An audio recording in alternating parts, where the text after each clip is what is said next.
Hey, it's me, MLB. Here's chapter 38 of Touched. This one is titled Protective Family. The next morning you woke from a message from Hawks. Good morning, wifey. I've had to leave early to return the Kama Sutra to the library and pick up your alias ID. Then I'll be home early to give you something special. He texted with his usual sign-off of the chicken head and love heart, but this time he signed it with hubby and you nearly passed out. Ah, my heart, you squealed internally as you flopped back on the bed, clutching your phone to your chest. Can't wait for you to get home, hubby, you sent him. Hawks felt his phone vibrate in his pocket as he arrived at the RTA to return the folder, and he pulled it out to check it. Cute, he chuckled internally when he saw your message. He held the phone up and pressed record on video, blowing you a kiss, then doing the small finger hearts just for good measure, coupled with his signature sexy smile. You screeched internally when you got the video in return. He's too much. Then Hawks entered the building, returned the folder, and headed for his next port of call, the fake ID place. It was around mid-morning when Hawks returned home, strolling casually through the door and walking around the counter, then leaning down on it as you busied yourself making a hot drink. His smouldering eyes watched you for a moment, then he called to the inbuilt sound system in the house. Hey, Soundhound, play Yin's song. Suddenly, your favourite song started playing, and he walked around, took your hand, taking the other things out of your other hand and placing them down before pulling you towards him and initiating a dance. Keek, I don't know how to dance, you said sheepishly, as he placed a hand on your hip and directed your movements with his body. You don't have to know how to dance, just follow my lead, he said lowly as he pulled your body against his and moved. He took your hand and spun you out from his body, then spun you back in and kissed you on the lips as your front came in contact with his. Check your finger, baby, he whispered as he bent his head down to your ear. What? You asked in confusion as he stepped back from him and looked at your hand while you called for the song to stop. You looked at your left ring finger and there was a beautiful ring on it. Oh my gosh, Keigo, you gasped. It's gorgeous and it fits perfectly. How did you know my ring size? When did you put it on my finger?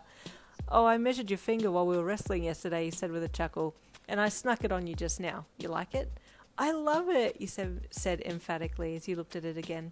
I'm glad you do, he said softly as he took your chin in hand and tilted your head up so that he could kiss you.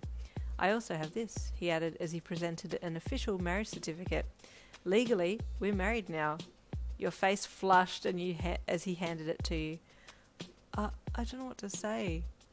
Hey, how would you feel about moving to the countryside? He asked as he scratched the back of his head and looked away slightly. That would be okay, I guess, you replied suspiciously. How come the countryside? Just thought it would be nice to ditch this place and start anew. Now that we're husband and wife, he said, a small blush on his cheeks. How come you're blushing now, of all times, you said with a chuckle. You can say such perverted things with a straight face, yet you blush when saying husband and wife? Well, it's a big thing for me, he said as he looked down, because I actually really like you. I'm really happy you're my wife.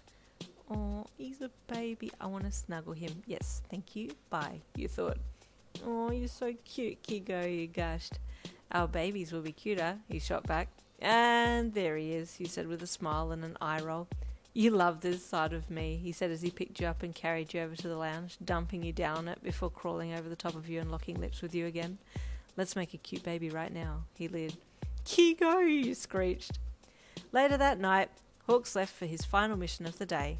He took off into the sky and flew out of the city, heading towards the countryside. As he got closer to his destination, he landed a little way off on a hill and sat down, his keen eyes honing in on his target, a house about 400 metres away. The lights were on and he listened for the voices that were being picked up by his feathers.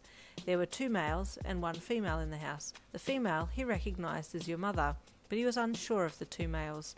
Your mother seemed slightly agitated but didn't appear to be held against her will. So he got up and flew across to the house and alighted on the front step before knocking. He could hear the people inside asking each other who it could be, and then your mum was pushed into a back room and told to stay quiet, then locked in. Footsteps approached the door and it was unlocked and opened. The face of a man who'd grabbed your shoulder the other day that your mother had been taken appeared, and Hawks gave him a big carefree smile. Oh, Hawks, the guy said in surprise. Why are you here? Why, I'm here for Yin's mother, Mr. Lin. Hawks replied casually. I'm afraid I don't know what you're talking about, the guy said in a fearful voice. Come on, Mr. Lin. You're not going to try and withhold your sister from me, are you? Hawks leered with a cunning smile. You are her brother, after all, are you not? The guy paled and froze on the spot. Hawks, I can explain, please, he begged. No explanation needed. I know what happened, Hawks said casually, pushing his hands into his pockets. You heard that the old narcissistic husband had left, and, seizing the opportunity to try and save your innocent Stockholm victim of a sister, you went to get her. You hadn't seen her for years anyway, because her husband had insisted that she were to cut ties with all of you. Upon seeing your sudden arrival, she told you she wasn't coming with you because her husband had rung to say he was coming back.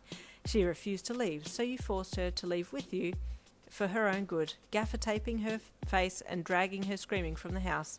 She wasn't screaming from fear of you, though. She was screaming from anger at being taken away when she wanted to stay and be with her manipulative husband again.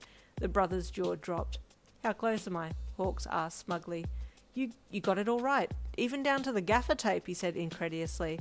But how do you know all of that? Were you there? No, I wasn't, but her daughter was. She saw the whole thing from the neighbour's front yard, Hawks replied. Daughter? He gasped. But when? We were waiting for her to come, but she never did, so we left. There were 4 of us that went to the house. Two of us took my sister, and then the other 2 stayed back to get Yin. Do you know what your niece looks like? Hawk asked.